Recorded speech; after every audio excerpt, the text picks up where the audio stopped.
You ever seen a church roof? They're not great. Yeah. I saw a bunch the of 24 to 1 pitch. But having some backup behind But you. they're not going to let you hang. But you're not going to let you hang. they're going to throw you in the deep end of the pool, but they're going to watch in case you start drowning. Right. Like, yeah. The only people that had cameras was Langley for the CIA or whatever, you know what I mean? Right. There could not be a better sound effect to get that started. Amen to that. These are some good Well, microphones. Yeah.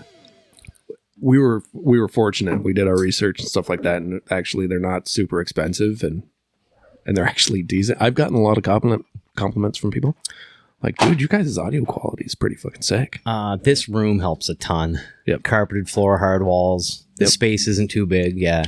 Well, and what's so surprising is in my place is you can't tell that you can hardly hear any echo or Yeah, it's amazing. It's wide open, hard because we're in the unfinished. Studs. Yeah, Like, studs. Studs. I thought this was studs like a year ago. This? It was. No, your house. Oh, It it was. was. Yeah, it was. Yeah. It was studs. I've got more studs now. Yeah. Yeah, I've built some walls. Yeah. Yeah. It's a slow process at the other Dude, job it's trailer. just a fucking nightmare. You know, I actually think I've dropped a hit of acid in this kind of carpet before. It'd I mess wouldn't you be up, wouldn't surprised. it? Would not surprise me. All right, It'd be hard to watch. All right, buddy. let's get this fucker going. Welcome to the train wreck. All right, everybody. Welcome to the I Shower After Work podcast again. I'm here with Jason, good buddy. Jason, how you doing, man? Not too bad, man. How was your week? Oh, not too bad. I enjoyed some time off. That's right. You were just in Hawaii, right? Yeah. And, but this week is special for me, special for you. We've got another kick-ass guest, Mr. Dominic Hamilton. How are you doing today, sir? I'm doing great. Yeah? Yeah. Rocking it? What have you been keeping yourself busy with? You know, I had the just work, and then I had the grandkids over last night. It was a good time. You know, they're early teen and preteen, and yeah. Right. I let them talk a little shit while we were playing games, and let them just let loose and be themselves, and it was kind of fun. Right. And that is the deal that we want to talk to you about, because Nick here is another fine example of working for a living done right. Like a brother, a father, a grandfather, and somebody that we know from personal experience knows how to throw one hell of a party. That is damn right. A hell of a party. Right. And you do that a couple times a year. Well, we try to do one big one for sure, Right. you know, and then a couple minis. Right. But you've been in the trades your entire life. I have. Right. Give us a rundown. Like, what has your construction experience been like? Let the people know. Yeah, where'd you start? Oh, you know, like when I was like 17, there's this great uncle who had a construction company in the town that I grew up in. And my grandfather in that same town was one of the bigger reputable builders at the time. And my uncle had worked for him. And anyway, long story short, I ended up working for my uncle one summer as a teenager. And Doing what? building houses. They did it all from Framing? the ground up. Concrete, the block, everything. Oh, you got Siding, it on it all. the roof. Yeah, so we did it all. So, Nice. you know, being a 17-year-old kid, whatever. I mean, I remember we're sheetrocking a roof once in the basement and holding the sheetrock on the top of your head and putting some nails in. Whatever And, you could do to get it up, right? I remember I put so many holes in that damn sheetrock, nailing it up. And the one guy goes, "Yeah, the taper's going to love you, man." Sarcasm is so much of our construction industry. It's crazy. But we're talking like the first 30 days of even actually using a hammer and right. trying to do something professional with it. As green as green could be. Right. But, you know, it was kind of good. You know, they threw it into the wolves, but then a little bit after that, I got out of it and, you know, worked at this flour mill, and then some shit happened. I got hurt, and I'm like, I ain't going back. And all of a sudden, my cousin, who's working with my uncle for him, my uncle's kid, he owns a company, and he's like, "All right, you want a job? You're hired," and showed up, and that was non-union, you know, and that's where it all took off. Right. That's a good starting point. And before we get too crazy far here, just a couple of quick questions, buddy. I assume this is your first podcast. It is. All right. Well, welcome. That's good, man. We joked before we like virgins on the show. Real quick, tell us about your family, man. You know, I have a blended family. which a lot of us do these days. Yeah. You know, and that's all good. You know, I live with my awesome girlfriend, Kay. Shout out to Kay. Throws all those great parties with you. We love Kay. Yeah. You know what? We have a nice, humble home and all that. And however it looks, I mean, it's awesome. It looks nice house, great. man. It's a great house. And, that's all Kay. She missed her calling. She should have been an interior, exterior, whatever designer, because Kay has got good taste. So. Yeah, she really does. I assumed it wasn't you for what it's worth. buddy. I didn't think you were buying throw pillows and shit. Yeah, If there was no K, it would be a bachelor pad. Right, yeah. Pinball machine, pool table, blow up air mattress. Clutter, eggs on the floor. Clutter, sticky floor, dirty toilet, all that. Very good. And your dad, we know Brody real good. Shout out Brody. Yeah, Brody's my son, and you know, we went through our hard knocks of life, teenage years and early 20s, but you know, he's turned up to be a stand-up individual, and he thanks me a lot. And it was, you know what, I was a hard ass. Yep. And hey, Gen X, man. Some young people needed a hard ass to straighten the way, buddy. Thank God for people like you. These kids nowadays need some good Gen X punishment. Oh God, they want to know what to do with themselves. Oh fuck, they can't even tie their shoes. You can't let them leave the house without their phones. The anxiety that they have with no phone is crazy. That's the best punishment with kids right now is just take their cords. There's some days I'm running to the store and you know what? I forgot my phone and I'm like, fuck, this is all right. It's quiet. Yeah, fuck, it's cool. Yep. Man, I wish I could say that. I was involved in that AT&T network breakdown, like, I guess it was over the winter time. So let's say February or whatever. I was out without cell service for 6 hours one morning till about 11 o'clock. I mean, yes, I use it for work, but man, I must admit, I was embarrassed about how anxious I was that my phone wasn't working. I kept checking, like, is my network? I'm like, fuck, I can't even handle myself without a phone now. Like, I felt like one of these kids. I get it. Yeah. Dude, I sat there and I'm on the phone the other night and my wife looks at me. She's like, you're on your phone more than I am now. What the hell? And I'm like, it's because I'm doing shit. Got shit to do. Now, how often? In these phones, my phone's way more kick-ass than the first computer I ever bought. Oh, by far. You know what I mean? It's like, who needs a computer? What do they say? The first iPhone had more computing capacity than what they used to send officially the space shuttle to the moon or the rocket to the moon. I was a space shuttle, but yeah. Yep. That's pretty wild, actually. And I got one collecting dust upstairs in the closet. Throw it away, man. Just fucking fire pit. Oh, I got to just burn that damn thing. Like, it is what it is. Unless you got some cool photos on there from back in the day. Unfortunately, good luck getting them off there. That's true too. No, I never had any of the females prior to marriage send me any racy photos over the years. That's cool. No, it's unfortunately not, but I wish I could say I had a bunch of good stuff I was trying to figure out how to save there. Yeah, all my evidence was on Polaroids and that shit's all gone. Oh, isn't it great growing up in the area where there wasn't cameras and videotapes for people to fucking record all the stupid shit we did? Yeah, there's no proof. No. Yeah, you had to decide whether you trusted your buddy enough when he told you a story. Like, you wouldn't believe what happened to the party. So-and-so got shit-faced. He fell over this and threw the fire. And you're like, that never happened. And now every kid's got 4 different camera angles of the same thing. Like, I wouldn't want that at all. No. Yeah, you don't dare kick the shit out of somebody that's got it coming because somebody's filming it. Or a camera on a building. Yeah, that's the problem. You can't punch a guy in the face anymore for talking shit without real consequences now. It's a drag. Well, if you're going to do it, you got to finish the job. Yeah. And I mean, if you can. Let's face it. We can. Like, you just got to be okay with the consequences. Come to grips with that. Right. Yeah. Is it worth it? Yeah. You make a good point, buddy. Yeah, you make a really good point. The glory might be really expensive, but it might be. Yeah. Might lose a couple of days at work. Financially, relationships, who knows, right? So you started out doing just basically everything with your uncle's company. Yeah. And then my cousin. And your cousin, right? So after that, because I know we're jumping kind of ahead here real quick, but today it's refinery work that you're doing a lot of the times. But what got you from just basic construction, being a jack of all trades, what was the progression that took you through to where you are today?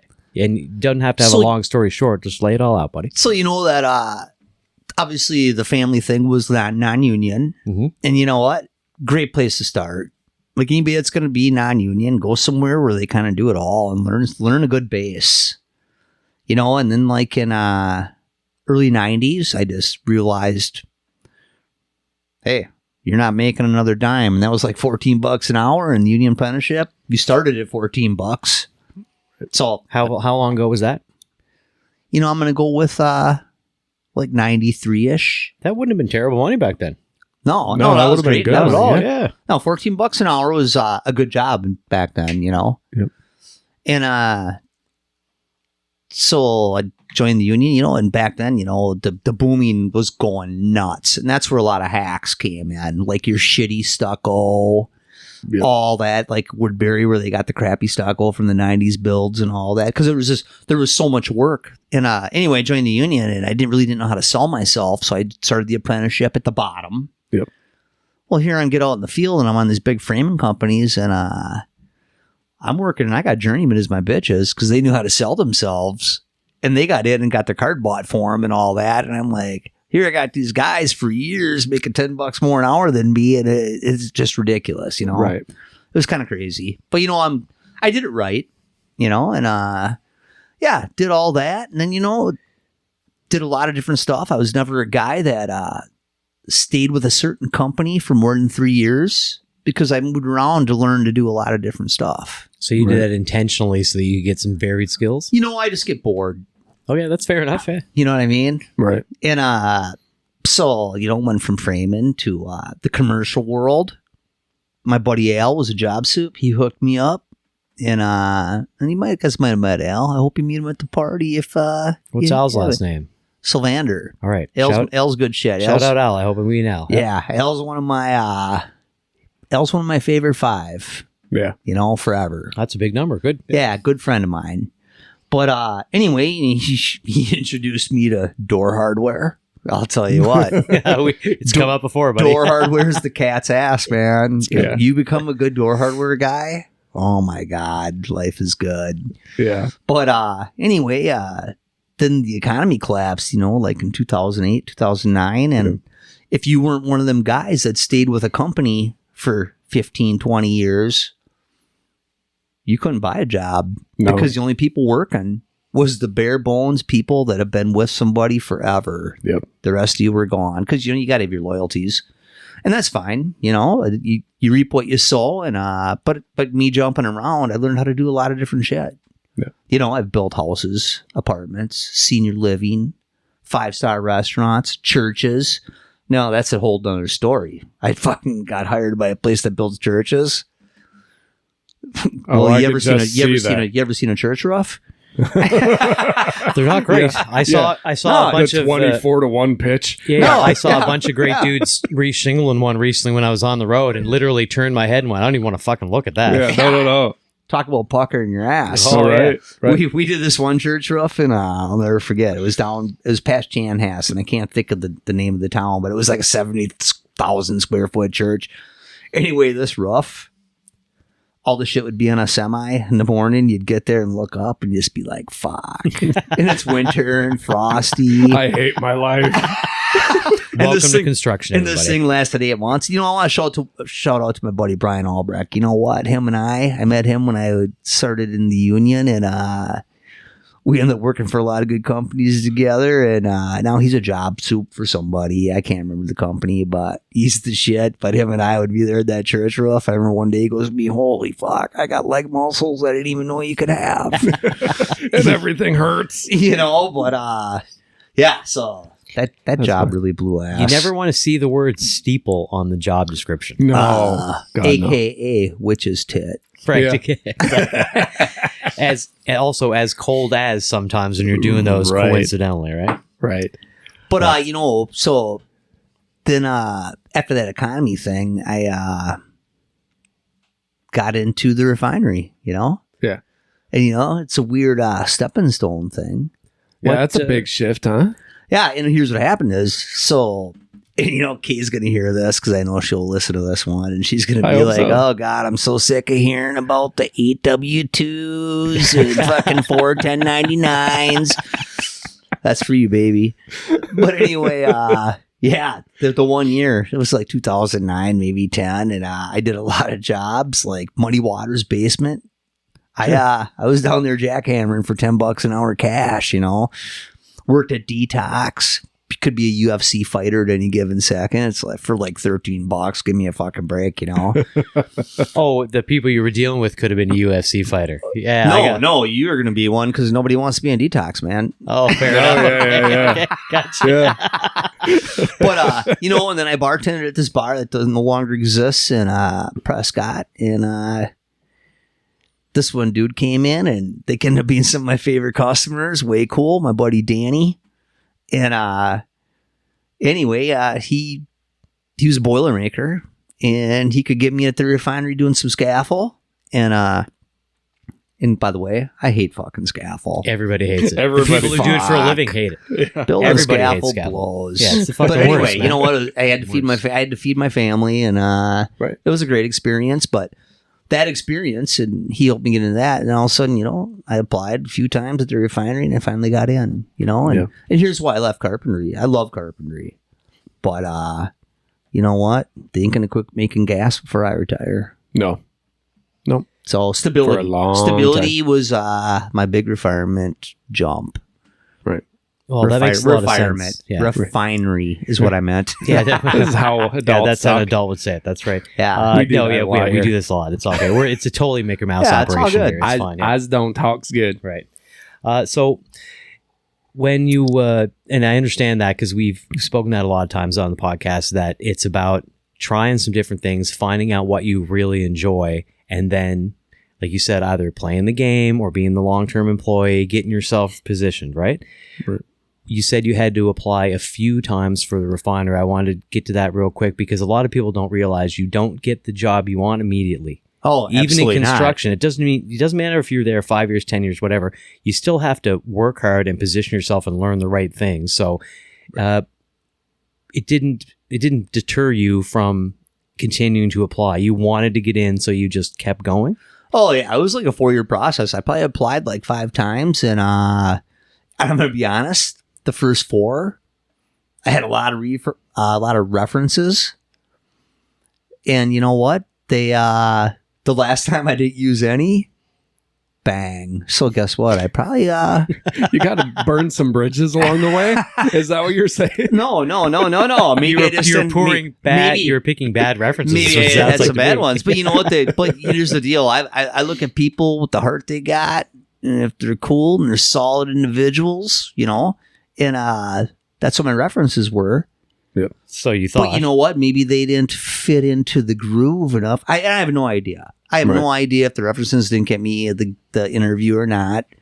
But the bottom line is you just got, if you want something, you just got to keep trying. Right. You know, it might take a couple years. You might hit it on your first try. And that goes with anything, you know. Right. yeah, and that's go ahead, buddy. Sorry for stepping on you, man. Sorry, brother. I talked to a pre-apprentice that's in our program this week about that very same thing, and he's like, God, man, when I took my test first time, I was at 47. My number was 47. Now I'm at like 120 of like 330. I'm like, dude, retake the test. He's like, really? I'm like, yes, retake the test. Nothing stops you from doing that. No, I'm like, you can keep retaking that test and move your number down in order to get into the program. You know what? You just made me think of something. So I got to do a little shout out when we were talking about the family. So I call them my stepdaughters. Kay and I aren't married, but I love those girls. Might as well be. Morgan and Madeline, they're Kay's daughters. And you say this test thing, like Morgan, she's in the military, and I can't remember what the test is called to like advance EFAB, something like that. You know, I'm not. ASVAB. I'm not, yeah, ASVAB, there you go. ASVAB, I'm not a yeah. military guy, but I'm glad you guys knew what it was called. But anyway, she just did it again and fucking nailed it. I'm Nice. so proud of her. And you know what? And then Madeline, back in the day, you know what?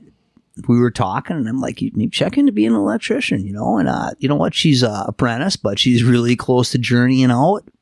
Yep. They're both just good girls. You know what? I just got to say this, and I'll get off the topic, but I have a great family, great kids, and great grandkids, and awesome grandkids. You can tell that when you're sitting around as a third person and you see all of you interact. Like, that is a solid family unit. Thanks. Like, you know what? That means a you lot. can really see it. Yeah, for sure. And I've been lucky enough. Shout out to both Morgan for doing so well on that. And I've had opportunity to work with Madeline. She was with our company for a while. Yeah, you did. Yeah, Madeline's great. She's going to go places. She's just got to get that journeyman's license and plug forward from there. But she's real close. So shout out to Madeline too, because For sure. Yeah, she's got a big future ahead of her. Excellent story. You brought her up. So Madeline, once I made the connection, because I knew both Kay and Madeline separately before I made the connection that they were mother and daughter. Oh, okay. And once I made the connection, I was talking to Kay one time. Well, and, how could you not tell by looking at Madeline, because she's Kay's identical twin? Right, but that's the thing. The different hair color threw me off. So until she told me, but once I heard it, it was like, obviously, it was the clouds part. I'm like, oh, they look exactly alike. So I was on a job site one time. Madeline at the time was delivering parts, materials, things like that from our prefab shop. And a couple of the guys were mentioning, oh, yeah, they're bringing parts out. Here comes Madeline. And Madeline's a nice looking girl. So they were talking about Madeline in a way that is the way, unfortunately, construction workers will. Well, I made sure the second she showed up, I jumped down off the dock, went over, gave her a hug, asked her how she was doing, and then walked over and made those guys feel like complete assholes going, oh, yeah, by the way, I've known Madeline since forever, which wasn't exactly true. But, man, I made a few dudes feel like real pieces of shit that day. So, boy. Dan K, specifically, if you're listening, buddy, sorry. I did that intentionally. I'm pretty sure he'll get over it. I think he will. I think he's probably over it already.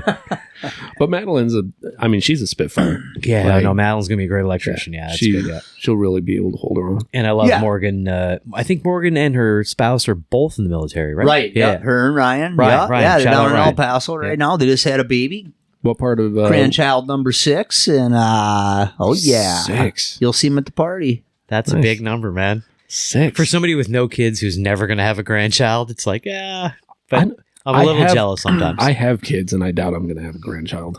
Well, you know what? When I think about it is, you know what? Sometimes I get a little, how does Kate put it? Brash. And the grandkids are around, you know what? They're going to be... I'll be dead or whatever. They're going, hey, remember when Papa said that shit? That's all you can ask for, right? Right. Yeah. They're not going to remember you being brash. They're going to be like, man, remember how he talked exactly how he wanted all the time? That was great. Right. That's perfect. Yeah.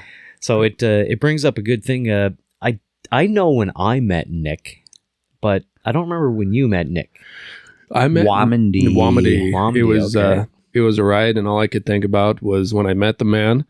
We were burning down the road. We had met up at the bar there in Prescott, and we were heading down by the river, and he found this patch of nice, fresh blacktop, and he fucking went wide open throttle and left all of us in the dust. And I'm just looking at him going, you crazy son of a bitch. I think, was that the rainy day? Was that the rainy No, one? the rainy day was with That me. was year 2 for you. Yeah. Yeah, the rainy day was when Michelle and I made the first trip with you guys, and we were just trying to get there, and it was raining to beat the bed, and you were still That sucked. 70 miles an hour. You didn't give a shit. Yeah. Riding that hog. Riding that solid line on the right-hand side. Yeah. Wide open.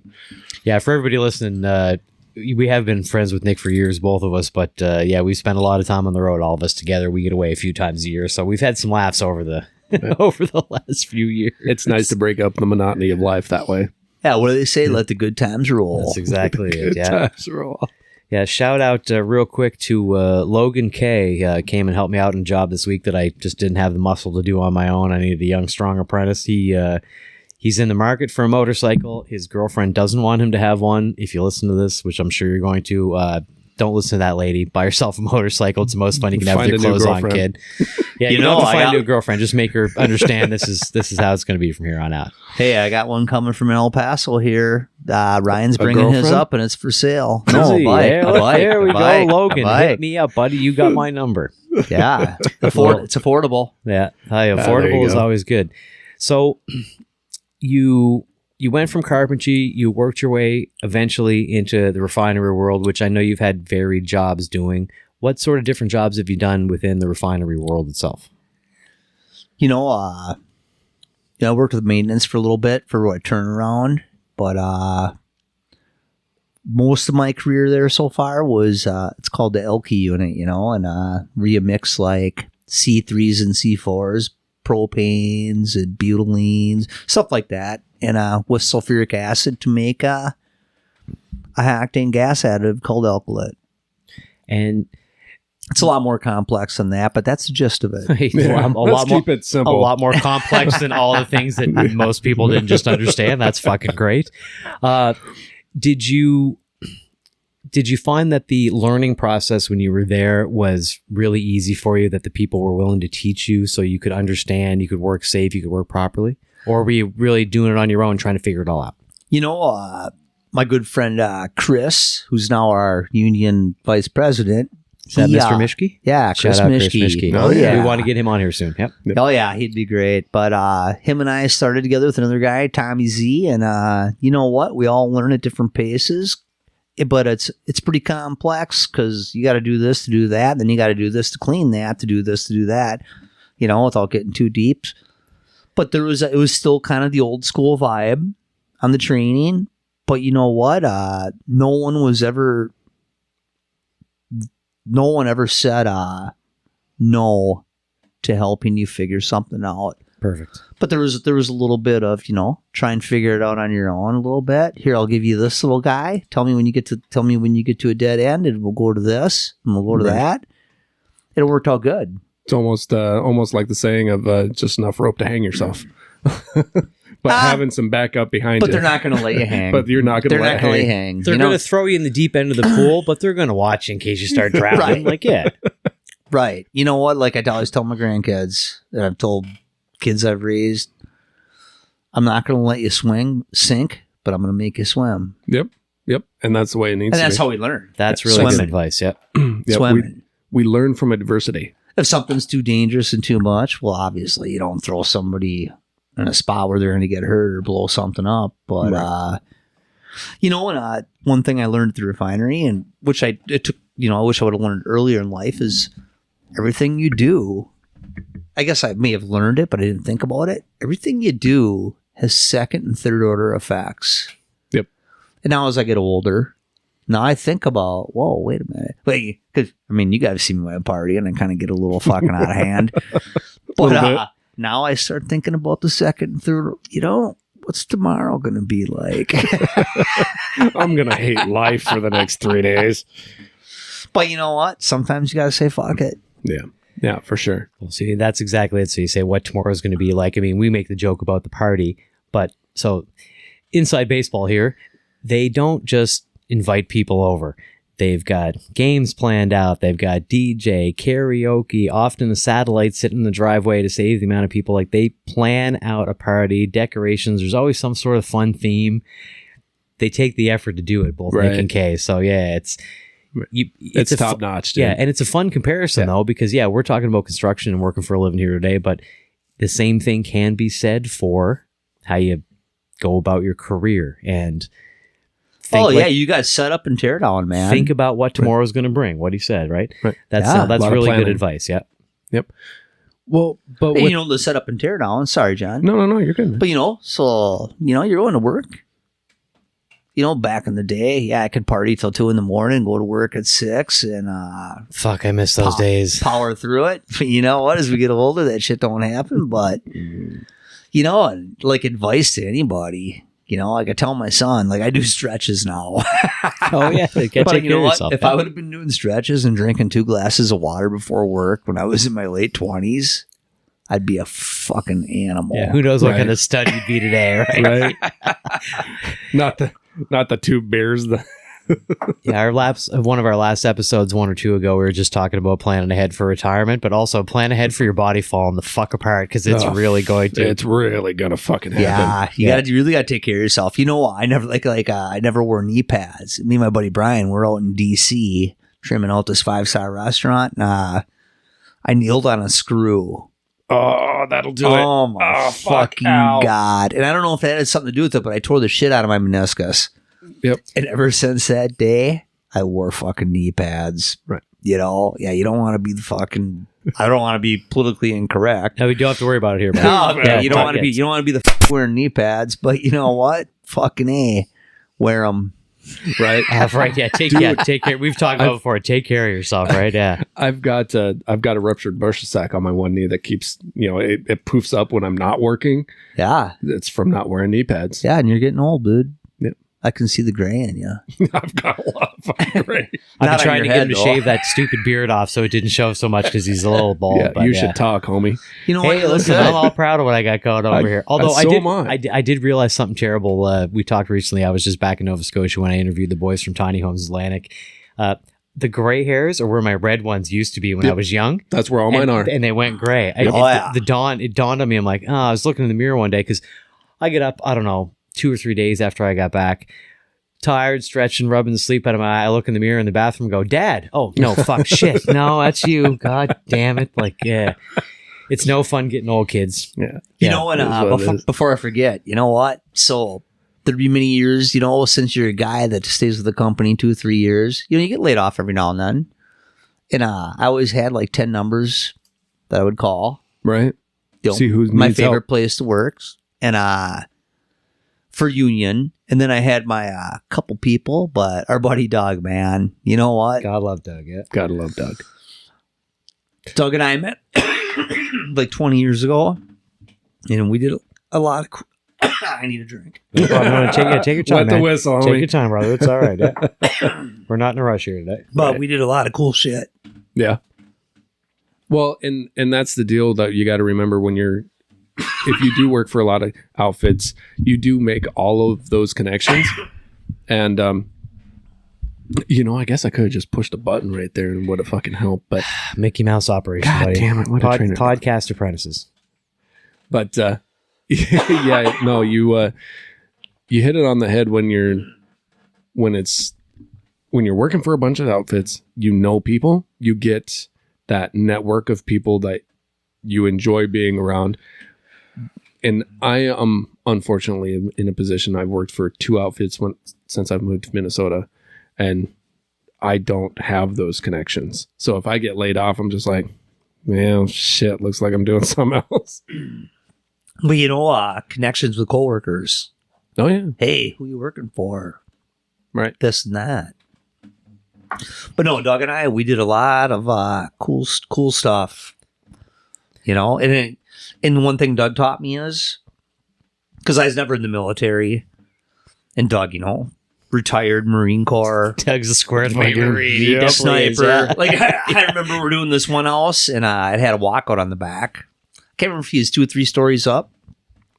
But with one piece of rope, this motherfucker made a harness and used the same piece of rope without cutting it. And he rappelled down the back wall, and I'm like, holy shit. Jesus. And then a couple weeks later, we had to get this clawfoot tub up in the window, 2 stories up. And it was just framed up inside the room. And he used one piece of rope without cutting it, made pulleys off the rope. Blah, blah, blah, blah, blah. Got it around the tub, and he hoisted that bastard. I'm like, holy shit. This guy is like my hero. You know what I mean? I could see Doug doing that. Listen, it's funny you talk about a tub. One of the first times I ever did any work with Doug, he was taking an old tub out of a remodel he was doing, and I was helping him, me, and I think 2 other people, so 4 of us total.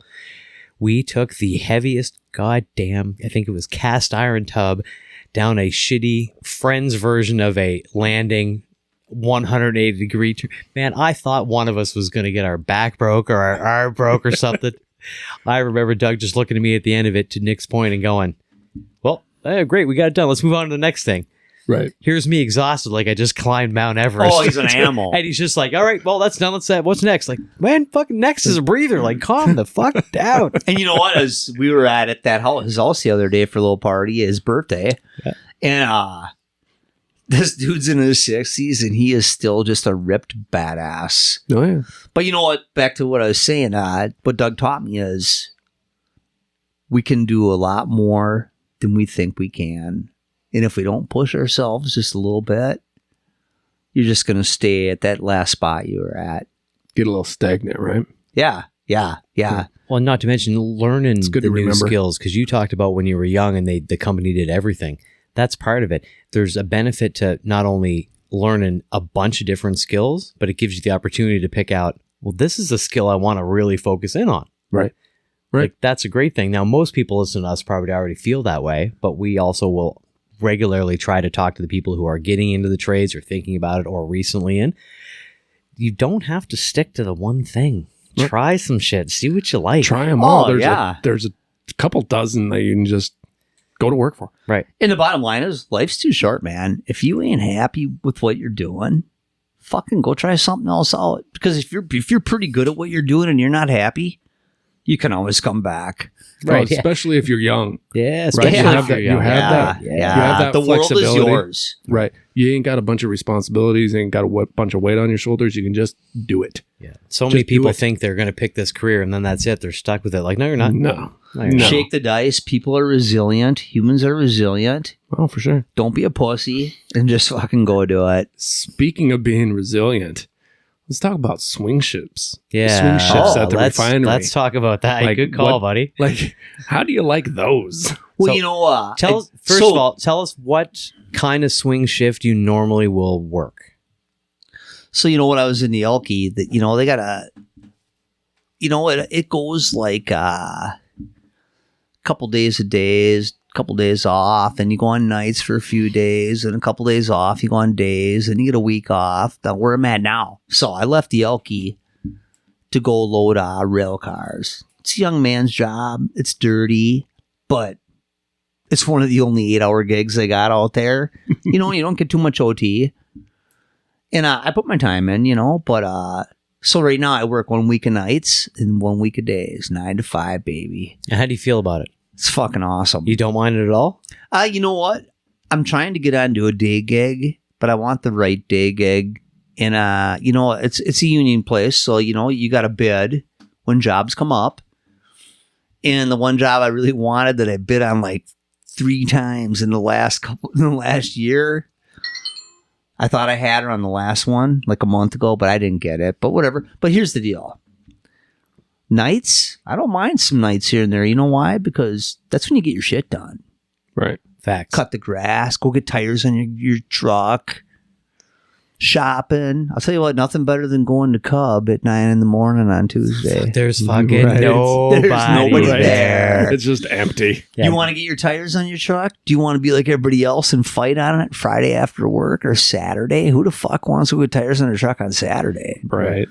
So you know what? It has their ups and downs, but I would love to have a day gig where I could sleep in my own bed next to my awesome woman and just be on a regular sleep pattern. But you do see the benefits, I assume, of what you do working on nights. Because, I know for me, working on nights is great sometimes because there's less supervision around. Everybody's all in this shit together. It sucks to eat like a campground raccoon. At least I do. Because Right. you get home in the morning and you go to Cub at 7:30 and pick up donuts, whatever. But you definitely see that there's at least some benefits to working nights. There is some. But you know what? I haven't had a job actually for like 12 years that I was on just days. That's And a slept in long my own bed time. every night, That's a long time. That is a long And back time. in the day, the whole carpentry thing, like between teenager and going back to it, I worked at a flour mill in Hastings, and I worked nights there too. But that's in my younger partying days and young family. So that was a little crazy too, but You mentioned that earlier. What kind of work were you doing when you were at the flour mill? I worked in the warehouse as the palletizer operator with these old palletizers that broke down all the time.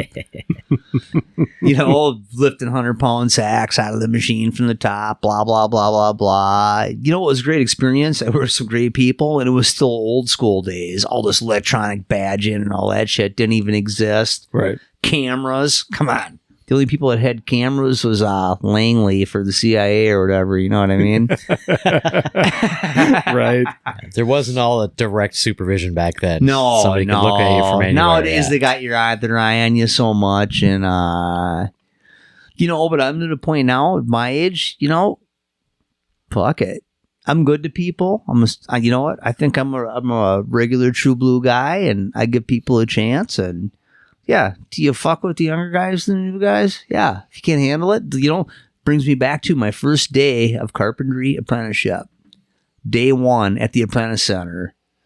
This is back in the day, and they go to you, here's the deal. If you can't handle getting a little shit, you're in the wrong place. Yeah, you got to have a spine, right? We've talked about it before. Oh, Thin yeah. skins don't Nowadays, holy shit.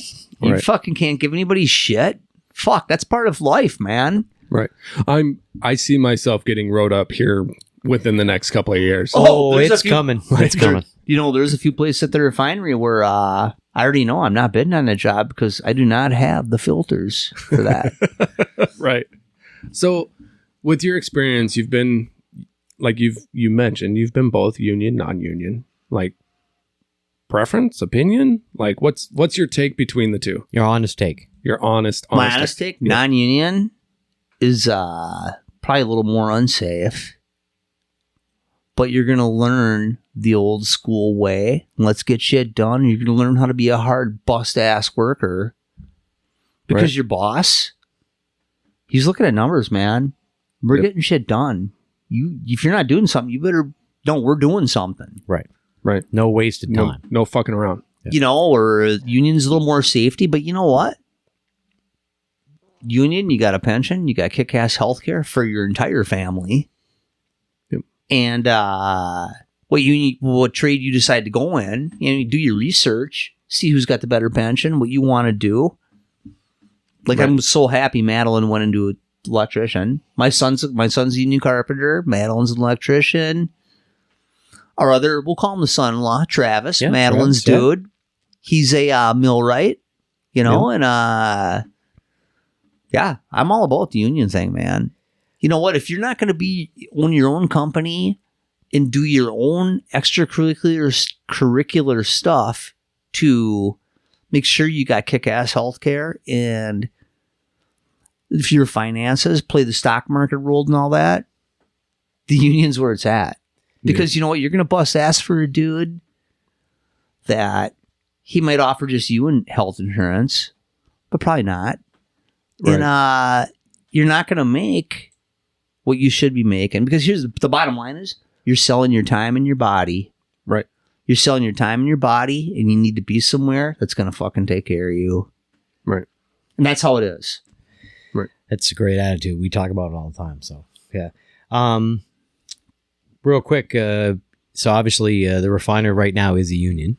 Yep. Local? 662, baby. Shout out local United- 662. United Steelworkers. But hey, my son, I think it's 322 is what Carpenters is now, but I was 87. All right. Well, The good one. Shout out to The good one. 322 and 87 both. Well, all right. they all merged and started and made 332. There used to be like 5 or 6 of them, but Oh, sure. I've said for years both our local electrical unions should be one big union, but people don't agree with me, so I'll take a little heat for that in the socials. But No, I'm but willing to say it out loud. No, Unpopular opinion. Yeah, keep the 11 and O's to themselves. Yeah. but you know what? When I was in the grain millers union at the flour mill, I was a steward.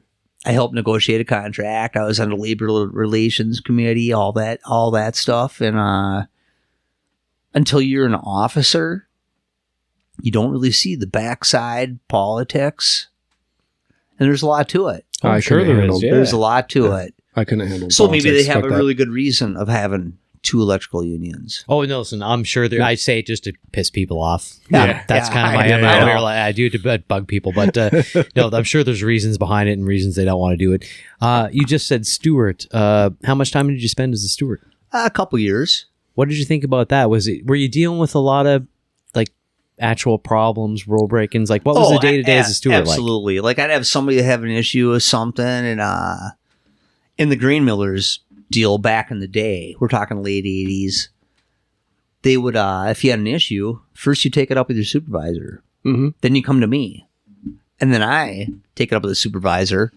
But my style was, you know what? No, you're going to be right there with me, and we're going to take it up with the supervisor. Because most people like to start shit and don't tell you everything. You get their version. Right. All right. Which is honest. That's their version. But you know what? There's always nice to have a third party point of view. Yep. That's what I'm calling myself right now. I don't know if it's really a third party. That was the intent of a steward. You're right about Right. that. Yeah. Yep. And if we can't square it up, then we're going to write a grievance. And we'll go through with that. And there's where the labor relations meetings come in. You're with all the big nuts for the company and blah, blah, blah, blah, blah. And that sounds like a fucking nightmare to me. The bottom line is your union is only as strong as the membership wants solidarity. Everybody wants all the benefits. Go to a meeting. In a couple of them. You know what? They don't go to a meeting. They bitch. Oh, we got fucked on this. Well, you weren't at the meeting, man. Huh? Go to the meeting and put your proposal in. Give your guys some poker chips to negotiate your next contract. Right. That's good advice. Give a shit. You're getting all this awesome health care for you and your family. You're getting it all. You're getting the premium wage. It's safe. They got to do it safe. I've been to a lot of places where you're hanging by your fucking nuts off a slippery, frosty roof with no safety shit. Oh, yeah. Yep. You know, or there's no lift. We're lifting these trusses up by hand. You know what? If you're in the union, it's all right there, man. Right. Take advantage of it. Be boisterous. Go to a couple meetings. Show them. Because guess what? The company knows. People, they know. 50 out of 3,000 go to a meeting. Yep. But and they bitch all the time. They just know it's weak. You got to be strong, man. Solidarity is a big word. Right. And you got a great opportunity. Nobody really knows that 80 years ago people fought and died for this. Oh yeah. Because work conditions were so unsafe and you didn't get paid and they wanted you working 15 hours a day. The 8-hour day, 5 days a week. People fought and died for that shit. Yep. Literally fist fights on job sites. Oh, dude, slashed tires, busted car windows, the companies busted knees. Right. The companies brought Pinkertons in that busted your knees and shot you with guns and blah, blah, blah, blah. So, you know what? Your grandpa and your great-grandpa fought for this shit. You know? Not mine. Well, not yours, but somebody's. Somebody's dead. Was that John calling you old, Nick? That's what that sounded like from over here, buddy, but I'm on the other side of the table. You know what? I'm a little older than you guys, but I get it. I get it. You're 100% right when it comes down to it. I've said since I've gotten into the union and the IBEW, I've really realized around here, and I'm not afraid to say it because I've said it to a lot of people, is it is the international motherhood of brotherfuckers. That's exactly what it is. Like, nobody actually gives a shit. Like, they want... You're right. They want the bennies, but they don't want any of the responsibilities. They don't want to they don't want to put 3 hours of their fucking month in. Right. To go, and you go to the meeting, you know what? You go to the meeting and you, the board, all the offices are at the meeting. They're sitting right up there. They don't know your gripes if they don't hear it from you. Mm-hmm. So maybe you go to 1 a year. Maybe you go to 2. Whatever. Right. Show some solidarity, man. They happen every month. Because the shit's going away if you don't. Yep. Yeah, we don't want to lose it, that's for sure. Because if we go back to companies that are just going to be in complete control and all your raises are just you, an individual, against the owners of the company on the other side of the table, no. That's why the unions are there, kids. And even not kids. Middle-aged, young.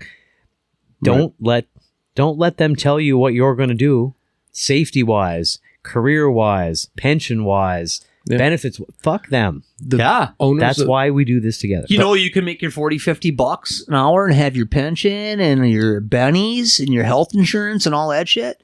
Or go work for that other fucking guy for $25 an hour with none of the other stuff. Yeah. Yep. And when you hear the negative things about unions, that's not because unions are negative. They're promoting the one thing or two things or whatever that they want them to sound like. Oh, the unions are fucking killing the industry. No, they're not. That's businesses saying that because they don't want you to make money. You know, I had one bad experience at the flour mill. You know, there was a bunch of busted bags of flour on the floor. This forklift driver comes by and I'm like, dude, help me pick these fuckers up.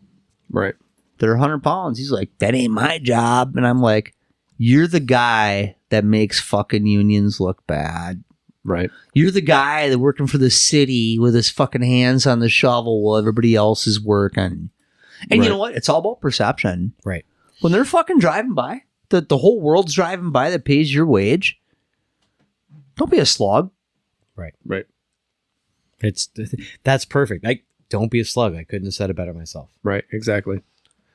But that's also a really good kind of transfer over. I mean, if you're going to, you're always going to have lazy people. You are. Well, fuck them. Like, no matter where you're at, you're going to have lazy people. But the small number of lazy people that make a union, for example, look bad, that's not everybody. Right. Every single career, job, doesn't matter what you're doing, stocking shelves, pumping gas, could be anything. There's going to be some lazy people that have that job. They'll focus on that because they want to make unions and unified solidarity groups look bad. right. But that's every company. Most of us are out there trying to do a great job, do a quality product, a quality build. Yeah, we talk about it all the time, Nick. Yeah, I'm glad you brought it up, man. Well, and now in the world of pussies, a lot of people just go to HR, Fucking skinny jeans, man. We've talked about skinny jeans. Don't bring that shit onto a fucking job site. Here's how I perceive it. You got an issue at work, you're in a union, you fucking take care of it yourself. You go call your union representative and tell them to straighten them out. And then if they don't, then maybe you go to HR. But you tell that person, this is my plan. If you don't figure it out, but you don't just go to HR. Right. We take care of it in-house amongst ourselves. If it don't work, you don't want that piece of shit there anyway. Yeah, nobody wants that HR person. But you know what? Don't go crying to HR like a little bitch. You know what? First, you take care of it yourself, like a man. Right. Like a man, a woman. Not even a man or a woman. A true blue professional human being that has character and all the other shit. Integrity. You know what I mean? Just a good person. Character. A real person. Character is my favorite word of this episode already. Character. Have some fucking character. Right. Fuck yeah. Right. So switch sides to something maybe a little more light here. I do like that we're talking about these things because these things are the heart and soul of the podcast, Nick. So I'm glad you brought them up, buddy. But looking back across whatever trade or whatever part of your career you want to pick, do you remember a specific job that sticks out to you, whether it was something that like, I fucking did this, or wow, that was a nightmare? In your career, what sticks out to you as one that you still remember, like, wow, that was a day? One of my big ones was that church roof. Church roof, sound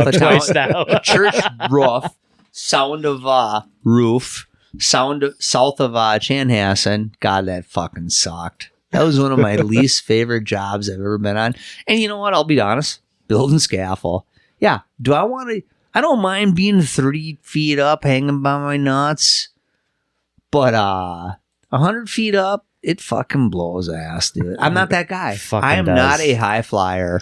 In one turnaround, I got stuck with the high flyers, and I was the biggest pussy out of the whole crew. Okay, so you just brought up something real quick. For people who are listening, so not everybody who listens, Nick, is actually in construction. We've got a few people who are just regular Joes and Janes, right? Yeah. For the people who don't know, explain what you mean by turnaround. So turnaround is like, I know refineries do it, and maybe other people do it, but you shut down certain part of the refineries. And you know what the funny part is? I'll talk about this, but you got to remind me to bring up the old guy at the YMCA. I got you, old guy. YMCA, yeah. So anyway, they'll shut down parts of it. And every couple of years, they do a couple big ones. And here's the deal. They're doing maintenance. They're replacing pipes that are getting wore out. They're fixing vessels. And it's not just to make the refinery more money. It's to make it so this motherfucker don't blow up. Right. You know what I mean? Because every refinery's got towns either in cap around it or close to it. Like the one I'm at, Rosemont's right there. We don't want to affect their city. Something's always downwind, right? Or they're like, you never know which way the wind's blowing, but whatever. There's a highway driving right by there. But they do these turnarounds. It's a big shutdown, and a lot of people got to work 12-hour days with 1 day off every 14 for months. And there's contractors get brought in, your welders, your pipe people, your the carpenters building scaffolds so they can do all this stuff. There's the boiler makers, there's the iron workers, and hey, Pete Teglin, right on, man. Yeah, that's the guy I graduated Shout with. outs. He's an iron worker guy, and the NASBs. But you know what? There's so they shut down to fix the shit so it's safe. Right. But the benefit to the turnaround is what? You get tons of OT and bank. Nice. Right. But you got to put the time in. Now, for 2-3 months, you're going to be away from your family. Right. You're working 12 and a half hour days. So and then you get your drive time. So you might be gone 13, 14 hours a day. but you get paid very well. But it sucks on the family, you know, and some of these jobs are really hard on the family. You could be a millwright. Well, a lot of millwrights travel. My son right now is a carpenter, travels all the time. You're away from your family, but you get paid well. That's the union thing. Do that for a non-union guy and not get paid shit. Right. And buy your own hotel room. In the shittiest hotel room in the smallest junky town that you ever saw. That don't happen in the union. Right. They take care of you, bud. That's it. Right. Well, folks, a real quick diatribe here. For the first time in 30-something episodes, I got to leave midway to take a leak. So we're going to leave John and Nick to it. I'll be right back. Ow! I made it all this way without having to happen. Well, Take one for me, too. We can just take a pause. Yeah, keep going. Yeah, we will in a little bit. We might as that really is the first. Usually I'm the one that's just like sitting here going, oh God, I gotta piss. Oh God, I gotta piss. Too much whiskey. Yeah. So when it comes to, just to dive in a little bit deeper on the safety aspect of these turnarounds and the shutdowns on these refineries. And I think it's really important for people to know, because the normal person will not know. Like, if something goes wrong on one of these refineries, it is a catastrophic failure that can potentially happen. Oh, absolutely. You know what? In these shutdowns, there's many checks and balances. And sometimes you will feel while you're in the turnaround like, holy shit, do we got to really do all these checks and balances? Right. But absolutely. Right. You know what? One leak could be, first it's safety. Right. You know, and then it's environmental. Yep. You know, and then it's about the equipment. Right. But safety for the people and environmental are like the two top-notch things. And I'm just going to say it. That refinery off 52 is one of your better ones in the world. Yep. And they do care about safety and environmental. Right. They're pretty big on it.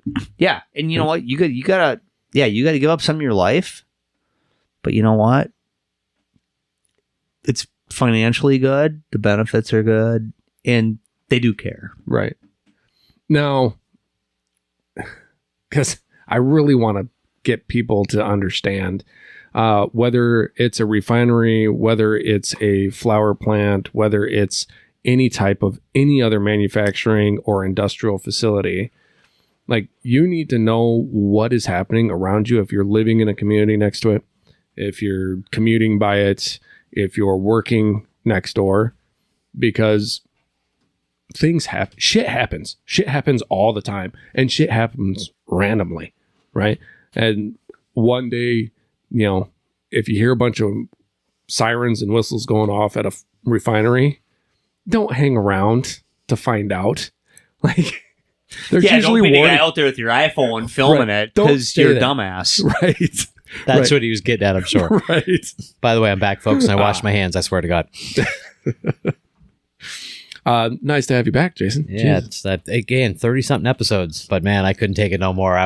My back teeth were floating here. I should have taken a stopwatch. That was brutal. I'm legitimately lighter.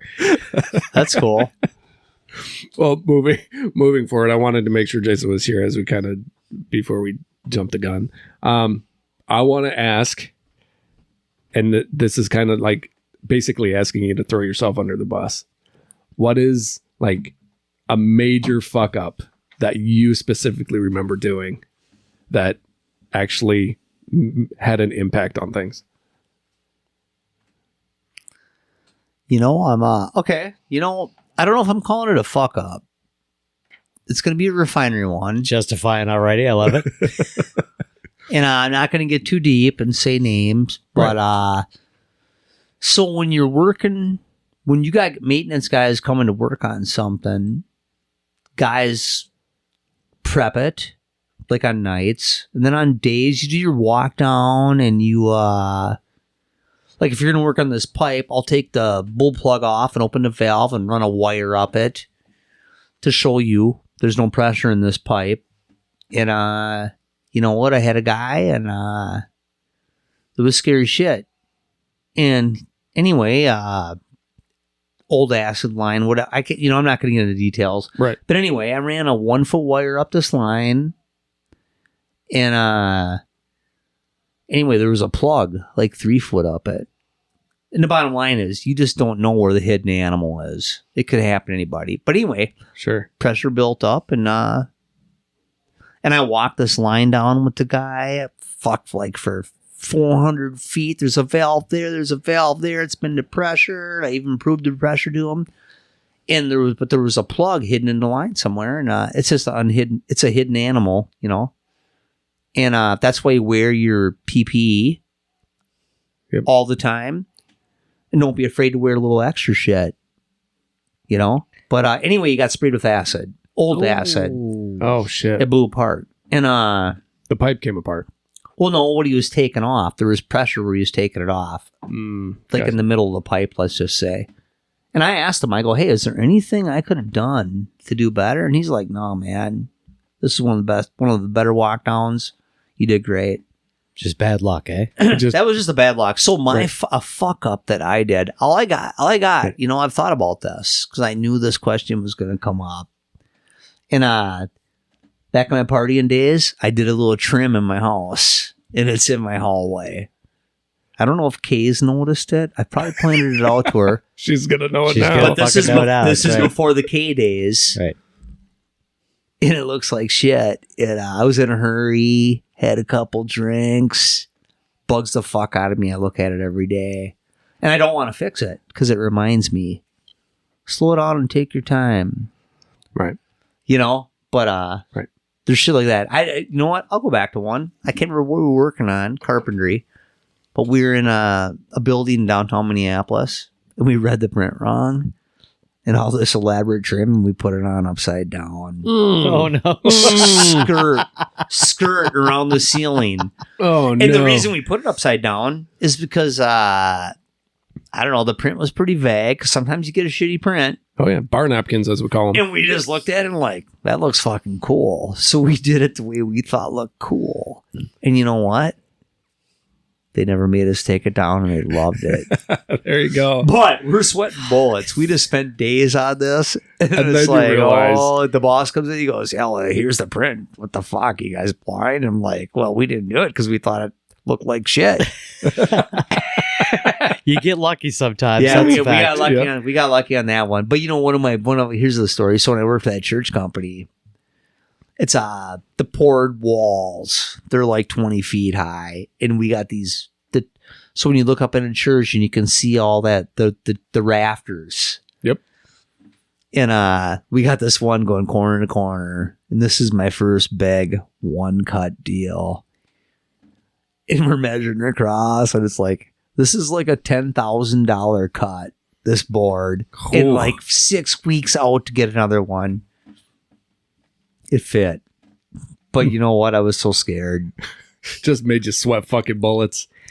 Oh, I was like, holy fuck.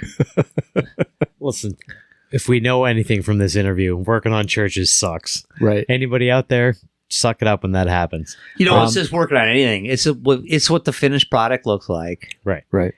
Which is basically construction in a nutshell from Nick there, right? Like what it looks like. So real quick, my friend, and it doesn't have to be real quick. I just always say that, and I've been trying to stop doing it on the podcast because none of this is real quick. You wanted me to remind you about the YMCA guy. Oh, so yeah. Tell us all about where were you getting at there? Absolutely. So this is like 2-3 years ago. I'm sitting in the sauna. I like to sit in the sauna with the old boys. I have a YMCA membership. Yeah, and it tells everybody how old really Nick are is. fucking old. And something must have happened to him. is. Something must have happened to him because I don't see him around anymore. But he's in there bitching, and there's a turnaround going on, and gas prices went up. And where I work, we supply a lot of local. He's like, well, gas is high because the refinery's on turnaround. You know, he's bitched up. And I just looked at him, and I go, you know what, bud? If they don't do the turnaround, something's going to break, and it might be catastrophic, and your gas might go up for like 15 months. How the fuck would you feel about that? It's called preventive maintenance. You know? Like you get your driveway sealed because you need to. Yep. Because if you don't, it's going to be destroyed after this winter. Right. You know, but that was my old story for the guy. It shut him up, and he was cool about it. People often only see the inconvenience of construction, whether it's buildings, roads, renovations, things like that. I'm glad you bring it up because, the regular citizen day to day just doesn't see that, buddy. Right. So that's excellent. Yeah, and it took me many years to notice that, you know what? There's always more. If you're not involved in it, whether it be your union and all the negotiations or this or that, or the street project going on in front of your house, and there's the engineer guy that you want to just fucking punch in the nose. I've had this happen. But you know what? He knows what's going on behind the scenes in dealing with all this shit and this going on and that. Right. You know? Right. So there's always more to it if you're not part of the deal. Oh, for sure. So cut some people some slack. Right. I was really expecting, Nick, that you were going to come on and just fucking talk some mad shit. I expected some more shit too, man. Talking bad about electricians. So here. No. I got some shit. Let us ask you a question, all right? Are electricians really never cleaning up after themselves? Because I fucking do. I do all the time. I take that real personal. Did we not do liars. that? Here, anybody listening? Electricians are the biggest fucking pigs on the job. Oh, come on. My experience is they don't clean up their mess, and guess who hates you the most? Ceiling guys. The guys on stilts. So they hate you. When you say ceiling guys, you mean sheetrock ceiling? I mean anybody that has to walk on stilts after you've been there. Okay, so not acoustical ceiling guys. Okay. I just want to be clear. Acoustical ceiling guys. Well, first of all, fuck acoustical ceiling guys. Right. I don't want to do your job, and I'm glad that you're there. But come on now, fuck off a little bit. But you know what? I have done some acoustical ceiling, and there's an art to that too. Oh, there is definitely. But you want to know who I think is badass? You guys are badass. I mean, electricity. It's like fuck. I used to do so many side jobs or non-union. I do some electrical stuff, and it's like, what the fuck are you doing? This house burn? I don't want to kill nobody. Hey man, I've always said firefighters before the fire. I've always said I became an electrician because engineers need heroes too. Like that's Oh, absolutely. And you know what? The people designing the print and all that shit, they don't got a fucking clue. Oh, here's a brand new product. Know. This is what we're gonna put on. You fucking be a carpenter and have to deal with this shit. No. Fuck. Now, let me ask a fucking question about carpenters. Why in the fuck do you guys have to set up the biggest goddamn workspace and fuck an entire room up just to be able to cut some fucking boards? Like, it's everywhere. Because we need room, man. You don't need that much fucking room. Fuck, we get a room. Hey, you ever look to a painter and a stainer? How much room them motherfuckers get? They take the whole fucking underground garage. Goddamn sheetrockers leaving piles of sheetrock in the way. Oh, right. We've talked about it before, for fuck's sakes. I just seen it the other day. Yesterday, they were stocking sheetrock. And what do these guys fucking do? I swear to God, there was 100 fucking sheets leaned against a fucking wall. I'm like, but you know how much what? Was weight it that is? Was it the delivery people that did that? Because they don't know. Yeah. I mean, these are some guys non-union for fucking $18 an hour. They had the sheetrockers right there with them. Oh, well, they don't know. They should have fucking known better. Is what they should have known. It's right? like, dude, you just stuck all of that against one fucking wall. But did you tell them? Or maybe their foreman's a douche and didn't tell the guy. No, not maybe. Their foreman was definitely a douche. I'm hoping the wall breaks. Because here's what I learned. So, and this is not... There was no electrical in the wall. Like, perfect example that brought this, made me think of this. This is not a racial slur. I worked with, back in the day, I was maybe the dude working out with people that weren't white. Right. That was my gig. And a lot of the, like the Mexicans, the Hispanics. You know what? You're as good as you're taught, and you're as good as your foreman. Oh, for sure. And if you're taught shitty or the message wasn't relayed to you, you know what? I take that first comment back. This has nothing to do with Hispanics. I've always said this for the last 20 years. You're as good as you're taught. If somebody taught you shitty and you're a hard worker, you are going to bust ass doing a shitty job. Yep. So it's all down. And if it's the good old boy club, it's all down to the fucking meathead. That's the foreman. That's teaching their guys how to do it shitty. It's all about the leadership you got. Yeah, leadership. It's all about leadership. You got to have a good guy that's compassionate, but still a fucking hard nose. Right. and knows when to be a dick and when not, and teach your guys the right way. Right. And sometimes it's a simple matter of a language barrier. Oh, absolutely. Every single Hispanic person I've ever worked with has been a hard goddamn worker. It's not my fault or their fault. We just don't speak the same fucking language. Yeah, when man.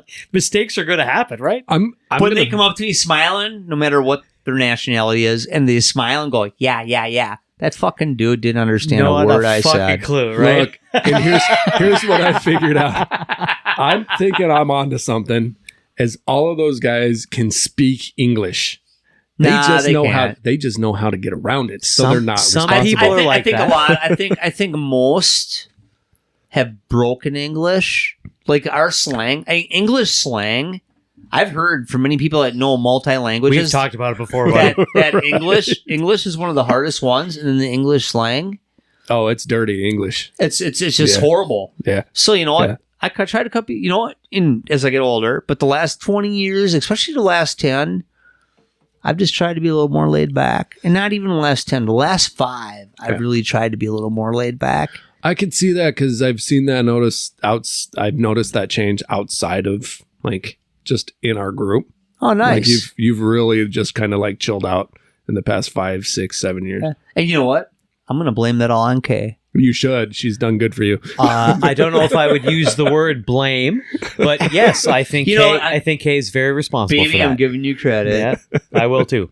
She's a sweetheart. Yeah, Kay's awesome, man. So, Nick, let me wrap up with a question here for you, buddy. I want you to take a minute. I want you to think about it. You don't need to be in a rush. We got all the time in the world here, but I know what the answer to this question is. I'm just curious if you do. How many times in our friendship do you believe you've threatened to punch me in the face or start a fight with me? You have the answer. I know exactly the answer because I've always respected you, buddy, and I've done things over the past to piss you off. I used to call you Nick 2.0 and you started changing from gruff Nick to new Nick. You didn't like that, right? Yeah, I didn't like that. Yeah. How many times in our friendship do you think you've threatened to beat the piss out of me? Give or take. So I've threatened you personally? When you either in a group or just came personally up to me and made some sort of... I'm going to go 15. Wow.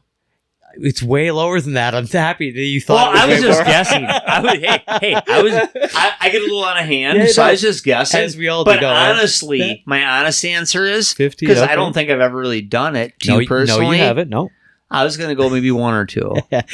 7 times.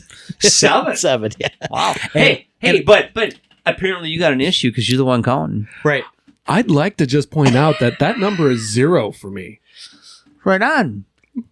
Because I really pushed your buttons, John, over the years. And yes, you fucking have. Yes, he has. That's true, actually. He's tried to get under your skin a few times, I've watched. That's a good point, actually. Good call, buddy.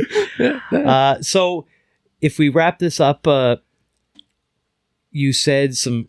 Man, I wrote a bunch of notes here because I didn't want to miss anything, Nick. You've been a great interview, man, and I'm just going to say cheers really quick. Thank you so much for being on the I Shower Afterward podcast with us. We're really happy about it. Pick good references seem to be one of the notes of the day. Or none at all, right? Think about what tomorrow is going to bring. It was a real important thing that Nick brought up here today. Solidarity in the union. And real quick, I think we got you pinned down, but you're pro-union. Absolutely. Okay. Unless you're going to own your own company. Yeah, then you better be good to your guys. Unless you're one of the people acting lazy because you think you're protected by the union. We can all agree with that. Get rid of them fucking slugs. Yeah, get rid of those slugs. Yeah. Slugs. Bad luck happens sometimes. Seem to be a real important thing here today. Yep. Once in a while, things are going to get fucked up. Hey, we're only human. We all fuck up. Right. But when you fuck up, just don't lie. You know, I did a fuck up a long time ago on a friend of mine's roof. And it was 2 friends, and they were buddies, and a friend of mine's roof. And then we figured it out and fixed it. But I lost 2 friends over that. You know what? Because I didn't know how to handle it. If there's an issue you come across, fuck, I wasn't anticipating this, bring it up. Right. See, don't fuck up. Instead, I tried fixing it, and it didn't work. You know, it was like my early 20s, and it sucks. So you come across a problem, you stop, you talk, you bring it up. And if the dude's a dick, which has never happened with me because I didn't bring it up, but we would have handled it right and I'd have 2 awesome friends still. So don't fuck some shit up and not fucking own your. Oh, the bottom line: own your shit. Yep. Own up to it. Admit your mistakes. That's absolutely perfect. And from what I can tell too, the biggest thing today that I got out of Nick, and if you want to disagree or just add something different, buddy, that's okay, John. When you said earlier about remembering and keeping the phone numbers of the people you had worked with before. Oh, absolutely. Layoffs are going to happen. You're going to change jobs. Some of us are lucky and with the company your whole career. Some of us bounce around. But keeping those good long-term relationships, even if it was just someone you needed to call up and ask advice from. Right. Where should I go? Who should I call? Hey, look, I'm sorry to bother you, but I'm in the fucking weeds here. Help a brother out. Those things are going to happen. That was great. You said that about the advice. You know what? You can never have enough good people to call for advice. Yeah. No. I've been with the same company I'm at. It was 10 years just last month, and I still call people on a weekly basis that I trust going, hey man, I don't know what I'm looking at. Fucking help me out. Right. So we really appreciate that, buddy. The last thing I would want to say is if you could give, and John and I started this podcast with the intention of just talking shit about working in the trades day to day, but we're really pro about getting young people into the trades because we think it's super important. Very passionate about it. Yeah, if you could take 10 seconds and think about it, if you got to think, we can edit out the pause. What advice would you give for a young person who doesn't want to go down the college road, doesn't want to get a bunch of debt, and is thinking about working in the trades? What would you tell someone who is 19 years old, 18 years old, related to you? What do you want to tell them? Give it all you got in that old prick you're working with, because there's going to be a couple throughout your career. Suck in every time they're trying to teach you something, because they're going to teach you in a prick way, but they're teaching you. And when you get it, they're going to fucking give you, this dude you're going to hate is going to give you a high five. And that's the guy you're going to be calling for advice. Don't give up. Perfect. Be strong, be open, and just fucking give it all you got and be a sponge, man. Soak it in. No attitude. I like that. Perfect ending, right? Right. So, thank you everybody for listening this week. We really appreciate you taking the time to sit down with us in the job trailer once again. Please check out all the social medias. Everything is on the isawpodcast.com website. If you'd like to sponsor this little free podcast that John and I are doing, please check out the Buy Us a Beer app on our website. And we are always looking for episode ideas from any of our listeners. We've got one coming up in the next couple episodes here, coming out from John Littlefield. Yep. But that being said, be safe out there. If you have any questions, you have any ideas, you have any comments about anything we said today, we might have had a couple unpopular opinions, which I love. Please reach out to us on the social medias. John, am I forgetting anything? Don't forget to hit us up on our cell phone. It does come straight to our cell phone. That's our 507-607-ISAW. That's 507-607-4729. That's right. 472. I kept saying 4279 for a few episodes. Sorry, folks, if you sent that to the wrong number. So other than that, Nick, we can't thank you enough for being with us here today, man. This is really interesting. I'm sure people are going to get a lot of benefit out of it. And everybody, be safe out there this week. Get after it. And Nick, on your first episode here with us, I'm sure we're going to have you back again because this was great. Give the people the motto of the podcast, sir. Your work keeps the world working. That's goddamn right. Thank and I'm you, going to add this. Rock on. And give us, you know what? We're going to carry this on for just another 5 seconds here because normally we just would have ended right there. Nick, give me a woo. Woo! There we go. All right. Be safe, everybody there. Sláinte. Sláinte.